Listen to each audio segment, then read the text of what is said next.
Good evening, ladies and gentlemen. Welcome to Atlantic Bushcraft Adventures. Tonight we are on episode 369, and it is Canada Day. So happy Canada Day to everybody out there, all our Canadian brethren, as well as everybody from everywhere else. Just because you may not be from Canada doesn't mean you can't have a little fun here today. So happy Canada Day to everybody out there. Happy Canada Day to you, Ben, and your family as well. Same to you. Happy Canada Day to everyone. Let's see. So I where are say you that at tonight? not in Canada. I was going to say, Ironic. correct me if I am wrong. You're not actually in Canada this evening. I am not. Well, we won't hold it against you. I mean, you're just to our counterpart to the south there, down in the US of A, so still nice and close.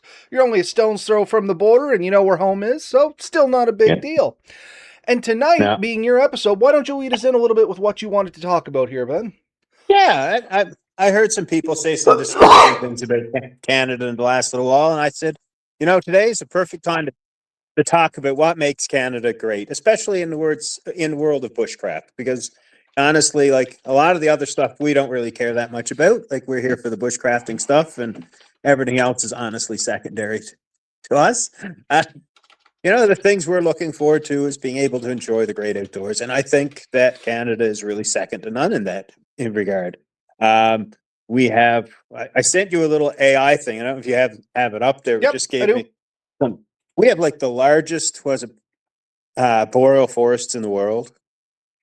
We have, I think, the most lakes in the world. We have so much 90% of the most fresh water in the world. I mean, you're right, we do. We have the most lakes of any other country in the world. And anywhere in Canada has a ton of water, a ton of lakes, a ton of riverways. There is no shortage of exploration here in Canada. You can grab a canoe or a kayak, and you can literally go across provinces. And we talked to Steve Kesting there, Stefan Kesting, sorry. And he had actually done that. He went through a couple of provinces there while taking an old fur trader's trail, and we've talked about that in the past. So honestly, Canada is a boat lover's dream, in all honesty. Yeah. If you want to take a canoe or do a hike or something, like I think 90% of our country is crown land. And for the most part, you can camp in all that crown land for up to 2 weeks, I think. You can't put a permanent structure. You're very free to what you can do in crown land. Now, do have to look it up and see what it's about, because a lot of that there's different restrictions based on what type of crown land it's registered as. So it could be a wilderness reserve, it could be different things. And some places have a little bit more protection than others. But over and all, if you want to take a few minutes to go online and figure out what the land is, there is a ton. Absolute, some provinces have way more than others, no doubt about it. But there is a ton of places you can go camp and enjoy the outdoors. And this is a right and a freedom that I think we have that, is really second to none. I know our brethren here in the States, they have some really good Forest Service roads, and I think they call it BDR land, Bureau of something. The Canadian coming out in you now, I'm not sure. And yeah, there is a ton of crown land. The only caveat, of course, as Ben was mentioning, there is some places where you do got to check into it. PEI, for instance, we talk to Danny all the time. Little different there with camping on crown land because it's kind of a commodity on that small island. But in general, throughout the rest of Canada, it's pretty much good to go. But once again, check your local regulations. As you get further north, that comes with a few other stipulations too. It's not that you can't camp there. They just usually strongly recommend having a guide and proper training for the area and stuff like that, because the more north you go, generally the harsher it's going to get as well. It's not just camping out back anymore. Now you're actually getting into situations that can very quickly, end your entire camping adventure. And I guess that's another big thing with Canada is we have such a diverse ecosystem across the country. We got the hilly mountains down there with the Rockies and stuff like that. We have the big boreal forests there in Ontario. We have like over towards the Yukon and towards Alaska and stuff like that, very similar to weather and scenery that they're going to have.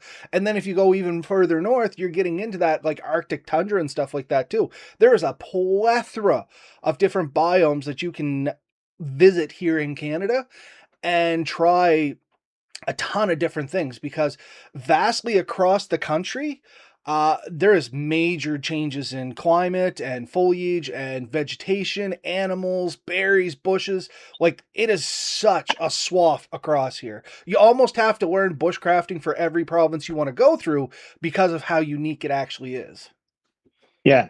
I mean, there is that. Like, just because you're really good at bushcraft in one area of Canada doesn't mean you're good for all of Canada. There's so much you can learn, so many varieties of ecosystems, wildlife, terrain, that it varies. I mean, the prairies are their own unique world. Here in, where I'm in, generally in BC, the Rocky Mountains and the Cascade Mountains are their own unique world, right? And then even if you're in Eastern Canada, we have our own mountain ranges and stuff. Some of the most ancient mountain ranges in the world, and that's things people forget. Cape Breton, Newfoundland, that is a really amazing spot of really abruptly changing landscape, and that we have. I think we have the longest coastline of almost any country. Maybe Australia competes with us, or maybe we're second to Australia. But that's amazing, right? So a couple of comments from a couple of questions from the comments here, and I guess we'll kind of take them at stride here. So Eric, first up, does Crown Land regulate fire fishing or hunting? And we've talked about this in the past, but Crown Land can either be regulated provincially or federally, depending on where it is. Federally is generally going to be your parklands, things like that. We have federal parks, and they would be regulated federally. Now, each province generally has land that belongs to the Crown, and it is governed by its own policies and regulations interprovincially. Does that make sense, Yeah, Ben? Did I explain that right? that is correct. Yeah. So most provinces, there may be a few exceptions, not province expansions, just certain land may be more designated national. But for the most part, the land is owned by the province, and each province tries to keep a certain percentage of it being crown land. Some provinces have a much easier job than others, but the regulations are usually pretty similar across the board.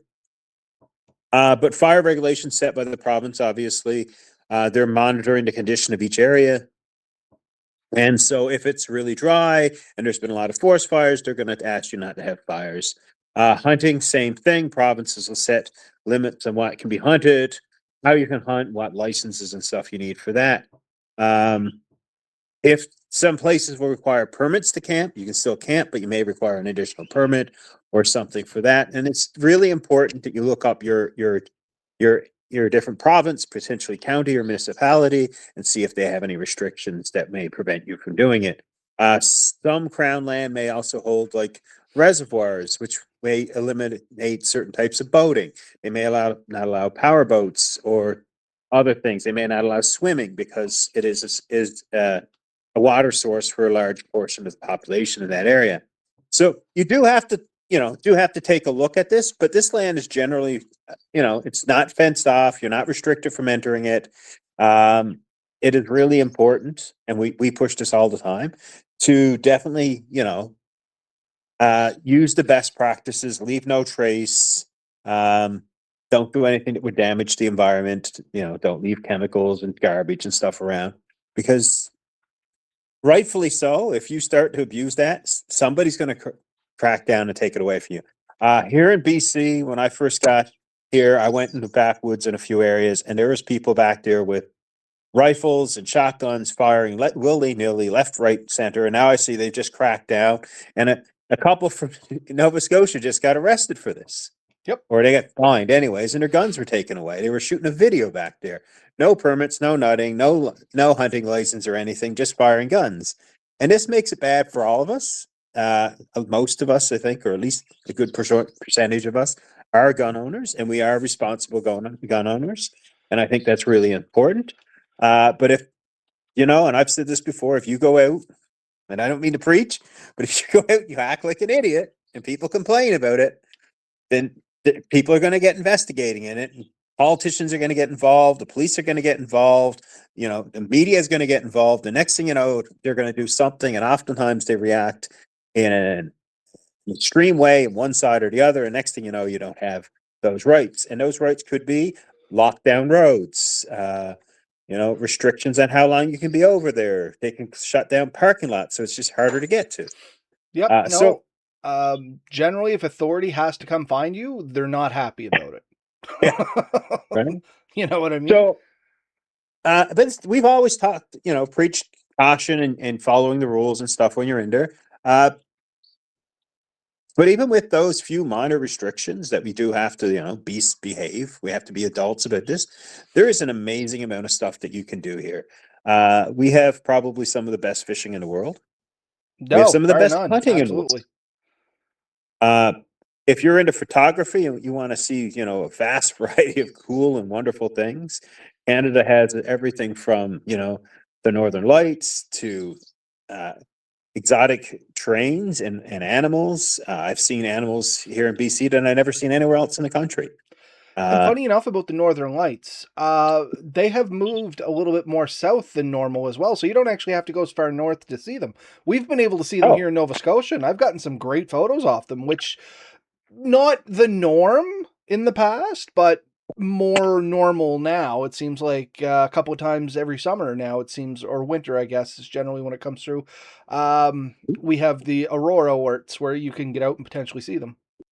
yeah. They're getting them even down into the states, so Yeah. it's going quite south.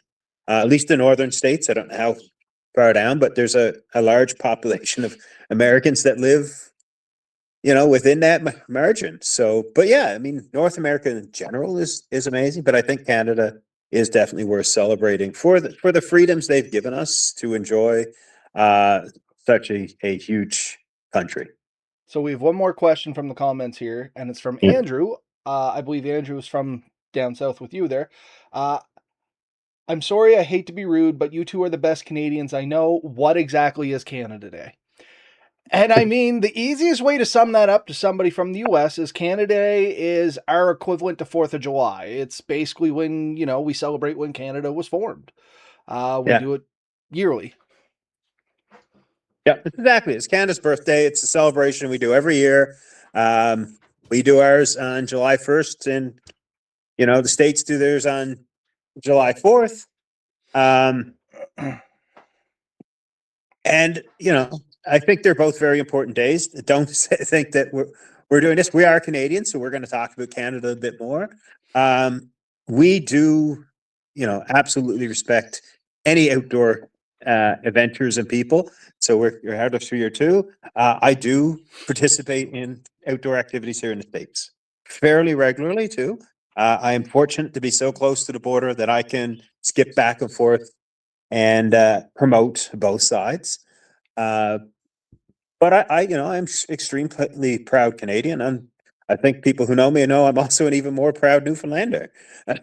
Even if I don't live in Newfoundland, The if I funny got thing this is, far everybody from out where you're at right now thinks Yeah. anyone east of Quebec is from Newfoundland anyway, for the most part. A lot of people also think Toronto is the East Coast. So Yeah, you know what? That's funny enough. I can remember when I was driving down a lot of the southern states, and I'm talking, like Texas and down there.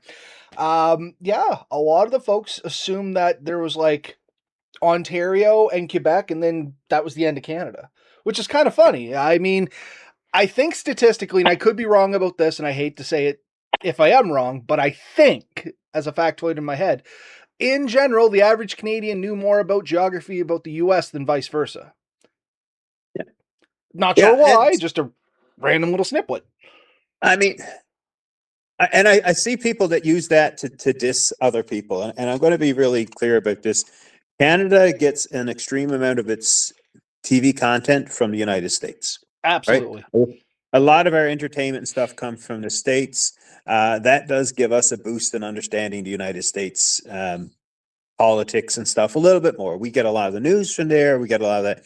Canada also has a population of about the same as California, around 40 million, give or take 6. And being the second largest landmass, that's saying Yeah. something.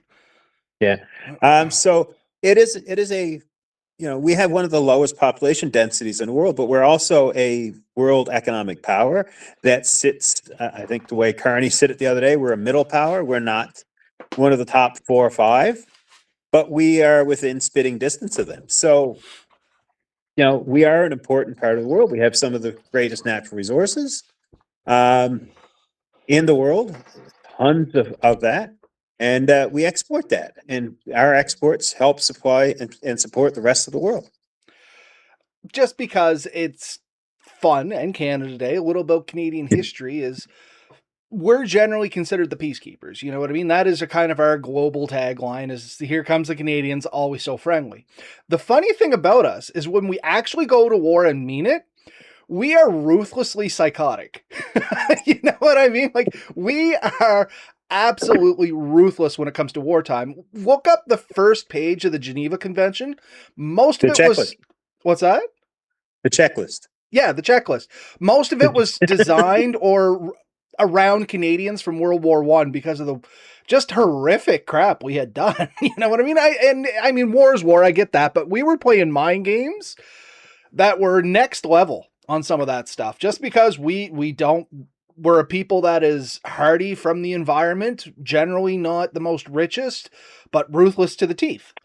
You know what I mean? So Ingenuitive in ways that are probably not always practical. Yeah, I've spent my whole life in Canada. But I have lived in, I think, one, two, three, four, five provinces at some point in time or other. And every province is unique and different. And every community I've ever been in is unique and different. There is so much you can do here. It is such an amazing province. And I think that's all I really want to push out here is I want people to remember that we are fortunate to be where we're to. We're fortunate to have what we have. And we are really fortunate that we are able to share this with the rest of the world. There are so many people that come to Canada to experience this, to do this. There's a ton of YouTubers I follow that traveled all the way around the world, literally from Europe, from Australia, from New Zealand, to come to Canada and travel. And they say it's next level. Like they thought what they had was amazing. And then they're in Canada, like, oh my goodness, it's so much. But it's also so remote, so spread out. that's where I was going to get to. One of the things I like to laugh about, and I've seen it online, but I still repeat this, and this is somewhat true. The Europeans and places like that, you can travel a couple hours and hit several different countries. Even in the States, if you travel a couple hours, potentially you can go through a couple different states. In parts of Canada, you can drive a couple hours and not be at the end of the driveway. Which is a bit of extreme, but I mean, I have known people that have had kilometer long, like multi-kilometer long driveways just to get to them, like specific routes put in for one house buried way back in the middle of nowhere. I think the longest one I can remember was somewhere around like 7-8 kilometers. Well, which is like 3 months. One of our common listeners, contributors, Red Bear. I know where he lives. He's a cousin of mine. He's not, he's in this province. If I left today to see him, I would have to be driving solid 13 hours. Solid. This is no gas stops. There's nothing. Like I just 100 kilometers an hour, drive 13 hours, and I would get his place. Right. And I'm still inside the province, traveling inside the province. I still have another hour or so to get out of the province on either side. Yeah, that's the thing. Like even our small provinces, it's a couple hours across Nova Scotia. It's just vast. We have massive amounts of land. We have massive amounts of diversity when it comes to that land. Here in bushcrafting, like on the East Coast, you can get used to doing a lot of things like, I'm trying to think of things that might be unique to here. Like, even our fire starting methods is what I'm trying to get at with this. Is on the East Coast, a lot of friction fire is about going to be your only best method. And I'm thinking like bow drill more than hand drill, just because we don't have the materials and the weather is always generally a little humid on the East Coast. You need something that's vastly more reliable than a hand drill. You know what I mean? Not that it can't be done. It's just the effort that goes into it generally isn't worth it. So that's why Ben and I always say, take a Bic lighter. Ben and I are somewhat knowledgeable on the subject, and we went to exhaustion on one of our outings trying to get a bow drill going simply because it was so humid in the woods. We could get smoke, we could get an ember, we just couldn't do anything with it because the second it would light, the humidity would put it back out. Yeah. And then we can get other days where it's so hot that, a spark off a rock as your truck's going over it have started brush fires. So, I mean, it is so vast and so diverse, even within the same provinces. There is always a new challenge as long as Yeah. you are willing to look for it. I think the longest drive you can do in Nova Scotia is a little over 8 hours. That makes sense from tip to tip. So that's Port aux Basques to, is it Glasgow? No. What's the one, the ferry to the States? Oh, down in Yarmouth? Yarmouth. Yeah. Yeah. It's pretty well the longest drive. The longest one in Newfoundland, I think, is from St. John's to Lanza Meadows. And I think that's 14 plus I was going to hours say if you that's want at to least do it. 14 hours, maybe 15. Anyway, yeah, long story short, massive amount of land here. Massive diversity on that land, as we've said. So there's something for everybody. If you want to go camping in the mountains, you can go camping in the mountains, relatively close to home. If you want to go camping in the woods, you can go camping in the woods, relatively close to home. If you want to go camping in fields, you can go camping in fields, relatively close to home, all still on Crown land. If you want to go camping in the desert, that is a little bit more tricky in Canada, I'm not going to lie, but you can find it if I'm not mistaken. I've done it. I was going to say, pretty sure you have actually done this, Ben. So that's why I am reserving my statement, but I think it's true. In the same weekend or the same week, me and my wife went camping. We went from what I would definitely call rainforest camping, absolutely amazing, to we drove a few kilometers away over a mountain pass, and all of a sudden, the only way I could describe it is desert like or desert. Well, I There are mean, deserts, but yeah, nope, sorry, go ahead.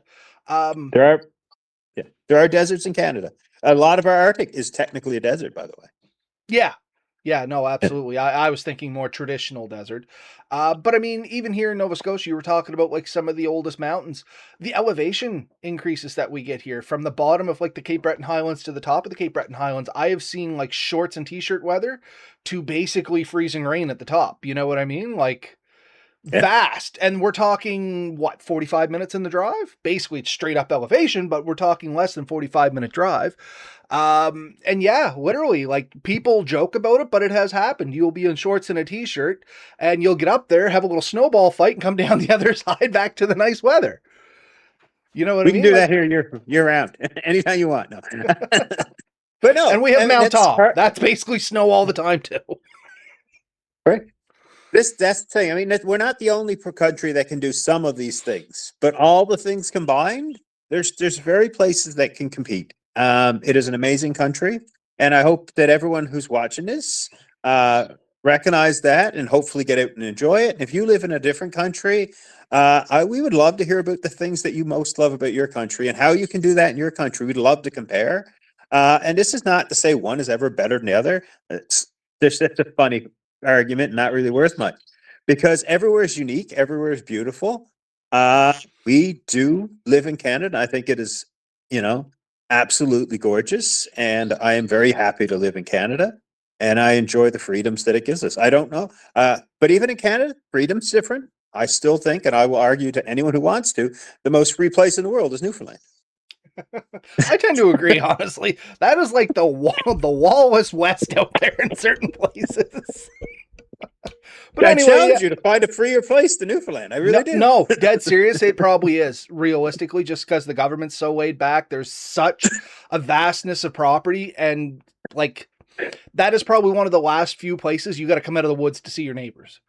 You know what I mean? Maybe And Boreal Forest, Ontario, but you go up in Labrador, it's probably even worse or better. Just depending yeah, on your Labrador's quite spacey too. Fishing is better up there. Yeah, that's what we were saying. We have some of the world's best fishing here and a great variety of fish too, because we have the ocean on either side, all the rivers and lakes going in between. There is just such diversity with the fishing and challenging, and we have a fella And if on you want here. more on that, go see Gary Lynch. Thank you. I was just about to say we have a fella on here from time to time, Gary. I strongly suggest go look at his stuff because that's all he does is he travels around and fishes and gets amazing things. But anyway, it is coming up on the end of the show, and I do got to get to the fireworks display here tonight. So that's all we really want to say here tonight was Canada is a great place. If you get the opportunity to experience some adventures here, it is definitely worth coming up and trying. You may not have the best time you've ever had, but I can guarantee that you will have a unique time, as Canada, it's unique everywhere. That's what Ben was saying. Everywhere is unique. Canada is just another place. We have some beautiful scenery and lots of things to explore. If you get the chance, I think it's worth it, Ben. What about you? Hey, I have joked with you that I would potentially look at starting a business that should just show people parts of Canada. Just take people camping in places they've never gotten to before. No, I think it'd be great. Really think that this is one of the places you can do that, and you know, it's world class, absolutely. So yeah, but get out there, enjoy yourselves. Happy Canada Day for our cousins here in the south. You know, happy 4th of July this weekend, and we will see you all next week. All right, folks. Everybody have a good night, and we'll talk to you next week. Night, everybody.